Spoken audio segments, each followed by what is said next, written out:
y orquestales se han interpretado en el Palacio de Bellas Artes, en la Sala Netza, en la Plaza Galindo. En 1998 ganó el primer lugar en el segundo concurso nacional de arreglo coral convocado por el FONCA.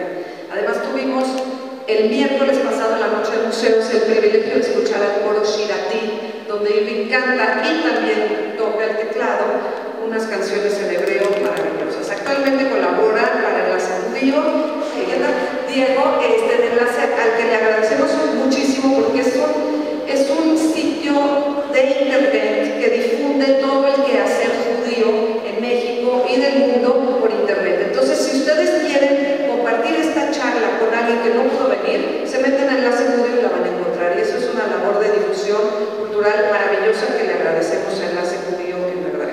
De lo que implica la destrucción del templo en términos históricos, quiero aclarar, voy a hablar de cuestiones eminentemente históricas, y en términos de la evolución de una sociedad judía. No nada más tenemos que hablar de la destrucción del segundo templo, sino también la del primero, porque estamos hablando fundamentalmente de los dos momentos críticos en la evolución del pueblo de Israel como sociedad, como cultura, como religión. Entonces, son los momentos en donde se dan los giros trascendentales que hacen que el judaísmo de hoy sea como es. Y esto es lo interesante, la ignorancia generalizada que se tiene en cuestiones de judaísmo es tremenda. Me encanta este punto porque veo, sobre todo en internet, con cuánta facilidad la gente opina del judaísmo, bien o mal, pero a veces tanto opinando bien como opinando mal, opinan de cosas que evidentemente no conocen. Se nota que hay una ignorancia en temas fundamentales, y ahí va a ser muy importante el asunto de la destrucción del segundo templo. Hasta que lleguemos ahí les explico por qué.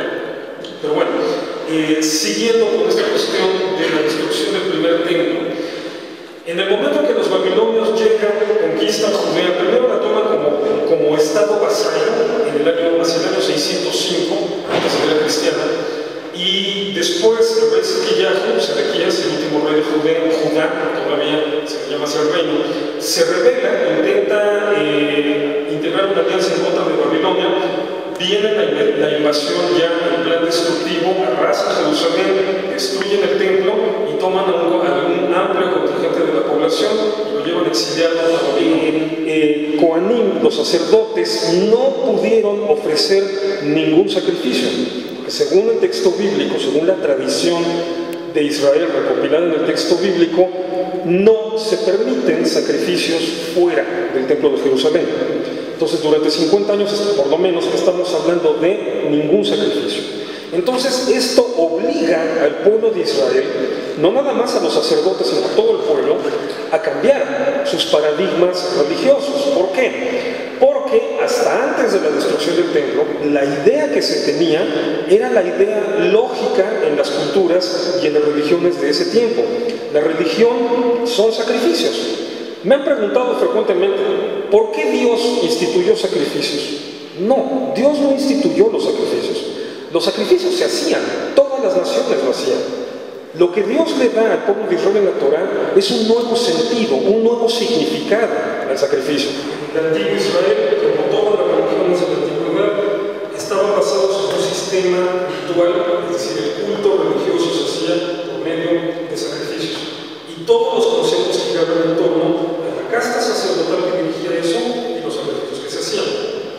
Con la destrucción del primer templo tiene que venir un replanteamiento a fondo de eso, porque durante un poco más de medio siglo no hay templo y no hay sacrificios. Y entonces es cuando el judaísmo, deja de hablarse del antiguo Israel y empieza a hablarse del pueblo judío. Por primera vez en la Biblia, en esos tiempos, en los textos de ese tiempo aparece el concepto, la palabra, el apelativo judío. El judaísmo nace con la reflexión sobre el valor interno